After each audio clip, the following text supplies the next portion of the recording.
Ano ho ipapakita sa atin yan ni Monica. Take it away. Good morning, Miss Connie and Mommy Sue. Naku, sarap-sarap naman yung kinakain nyo. Pero ngayon, papakita ko sa inyo kung paano nga ba nagiging ganyan ang itsura ng ating mga chicharon magmula sa mga balat ng baboy. Mula nga dito sa paggawaan ng factory o sa paggawaan ng chicharon dito po sa Valenzuela City. So, itong factory nito mga kapuso, 71 years na po silang gumagawa ng chicharon. Kaya naman talagang very expert na sila sa paggawa ng masasarap na pagkain Pinoy na ito. At syempre, nagsisimula ang lahat sa tinatawag nila na towing. Dito sa towing, kinukuha nila yung mga balat ng baboy na galing mula sa freezer at pinaghihiwa-hiwalay nila yan kasi nga medyo nagdidikit-dikit sila sa loob ng freezer. Ayan, nakita nyo sa inyo yung mga screens. Yan yung mga raw materials, yung mga balat ng baboy na hinihiwa-hiwalay nila para dalhin sa susunod na area ang tinatawag nila na shopping area. Dito naman sa shopping area, chino-chop nila ang kanilang mga balat ng baboy into smaller pieces. Ayan, nakikita niyo mga kapuso. Chino-chop nila yan para maging mga strips, small strips, para dalhin na dun sa kanilang susunod naman na area, ang tinatawag nila na cooking area. Now, ang chicharon mga kapuso, hindi lamang siya niluluto ng isang beses. Niluluto siya ng couple of times. Actually, 2 to 3 times daw yan. Pero in this case, 2 beses nila yan na niluluto. At sa unang stage ng pagluluto, ito yung pagbabanli ng mga balat ng baboy with mantika kasi nga kailangan nila itong bigyan ng crispy texture at saka kailangan niya medyo pumutok-putok siya or para mag-pop up siya tulad ng nakikita nyo. So sabi nila sa isang malaking lutuan katulad niyan, 100 kilos daw ng balat ng baboy ang nilalagay nila. Tulad yung ginagawa ni Kuya at inaabot daw ng 4 na oras ang pagluluto ng balat ng baboy na yan. So yung ginagawa ni Kuya, ganyan yung unang step o unang pagluluto ng ating mga balat ng baboy. Now, after yan, medyo patitigasin nila yan at kapag medyo tumigas na, pwede na siyang ilagay dito sa mga malalaking tawa sa tabi ko. Ito na yung second process ng pagkukok nila. So dito sa second step o dito sa second process ng pagkukok nila, dito na hihintayin yung talagang pag-alsa ng ating mga chicharon. So kapag naging maalsang-maalsa na siya, ayun, yung sa bandang likod ko, doon ginagawa yung pag-aalsa ng mga chicharon. Sabi nila, mas mabilis na siya kaysa doon sa unang process ng pagluluto at inaabot lamang nga ito ng mga 2 to 3 minutes at aalsa na siya ng bonggang-bongga para maging itsurang chicharon na yun tulad na nakikita natin sa ating mga market. Tapos syempre medyo palalamigin nila yan, hindi pa agad nila ipapak at pagkatapos nila i-pull down, ayan, ready na siya for packing at syempre dadali na siya sa ating mga market para mabili na natin.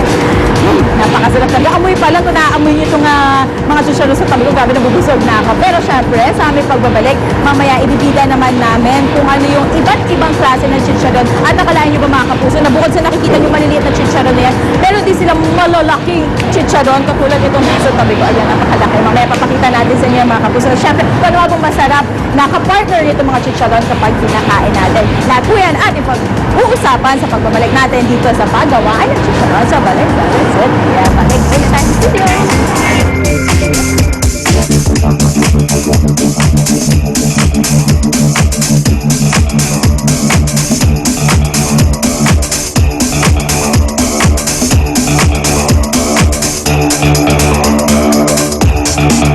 Magpapatalo ba naman kami kay Monica? Siyempre hindi. Kaya ngayong umaga kasama namin si Ma'am Anisita Pablo ng Technological Resource Center. Good morning po, Ma'am. Good morning din, Miss Susie. Ayan, welcome sa unang ngirit. Ang ganda ng ngiti ni Ma'am. Paano we are surrounded by pork rind. Ma'am, ano-ano po yung iba't ibang klase ng chicharon? Yes, meron tayo ditong chicharon na may laman. Yan ang inuulam namin sa kanin. Good. Yun. And then meron tayong isaw or bituka. And then chicharon bulaklak. Pinakamasarap din yan. Ano po yung difference ulit ng bituka at bulaklak? Ito yung intestine mismo ng pork. Then, ito yung ating flour na tinatawag chicharon na bulaklak. Oh. Yun yung nakabalot doon sa bituka. Oh my, oh my. Okay. Ito naman, ito ano po to? Ito yung bituka pa rin. Bituka pa rin, okay. And then ito yung ating balat ng baboy. Ito yung gagawin natin. Alright. And then meron tayong pork rind, crispy pork rind. Oo. Yun yung mga back fats na pwede mong i-chop into small pieces, Okay. then i-fry mo siya. Ayun naman. So, walang tapon Pwedeng- talaga. Walang parte na hindi Correct. pwedeng pretuhin, di ba? Ayan. So, ito po gagawa tayo ng ating homemade chicharon. Homemade chicharon. Ang una po ay ilalagay natin siya sa isang strainer and Opo. then pakukuluan natin. And then Papakuluan muna, okay. pakukuluan natin hanggang sa maging malambot siya. And then kung kinakailangan i-dry muna natin siya. Ah. So ito, may naka-prepare na tayo rito. And then ilalagay na natin siya for frying. Kailangan ng ating oil ay napaka-init. Super init. Super init. Kung kinakailangan 400 centigrade ang Wow. ating Ano init. safety tip nyo po, ma'am, doon sa mga first time nagagawa niya na hindi naman nag-handle ng ganyang kainit na oil? Okay lang na ilagay natin talaga sa high heat ang Okay. ating karahan para yung nagkakaroon siya ng usok ang frying pan nyo. Oo. Saka mo ilalagay ngayon. Ayun. So, yun na Ito ang na yun. ating chicharon. Hobe, ito po ba, ma'am, pag kunwari sa Homemade palengke, chicharon. pwede kayong bumili na puro balat lang. Of course, pwede kayo. no? Mas mura. Mas mura pa. Ayun, at syempre, habang ginagawa yan ni Ma'am Anisita, nandito rin po yung iba't ibang mga putahe natin mga Pinoy na masarap haluan or sinasahugan ng, ayun, tas tatakpan. Kasi talagang puputok. Ay, Nagpapap iwas ka siya. dyan! Ay! Ay! Wow! Lumayo. So, ito po yung out of ano natin. Kaya kailangan yung ano, mantika Yung ano, natin. hindi electric stove, ano, ma'am? Oo. At saka nakakalo. Ayan, papatay na lang po daw, ma'am. Ayun. Okay. Tapos ito, ano po ito, mga iba-iba Ito po yung naman to. ating palabok.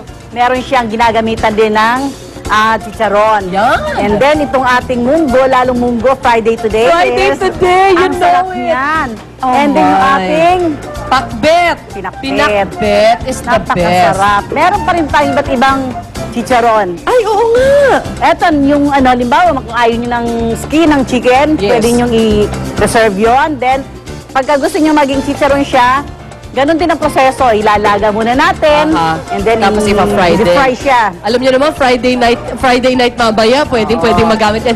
Chicken Inuman. skin na yan. And then, itong ating fish crackers. Is it made from real fish? Yes, yung ating fish, i-anuhin lang natin siya, didikdikin para magkaroon siya ng ano, then yung Flour. rice flour ang ginagamit dyan. Ayun. Meron tayong microwavable chicharon Alright. ngayon.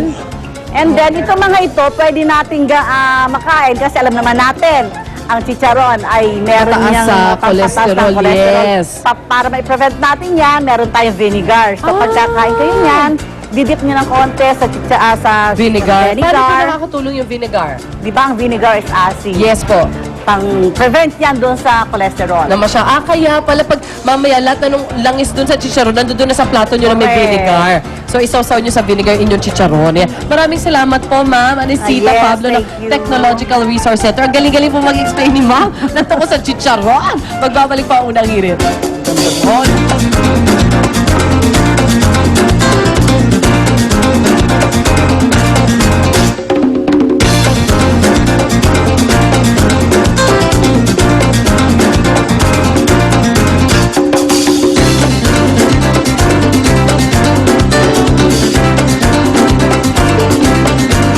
Unang hirit, ang saya-saya. Sa unang hirit, unang hirit, unang Hey, sister, go! Sister, go! Sister, go! Wala nang makakatigil sa mga Desperada sa muli nilang pagrampa. Panalo yun! Desperadas.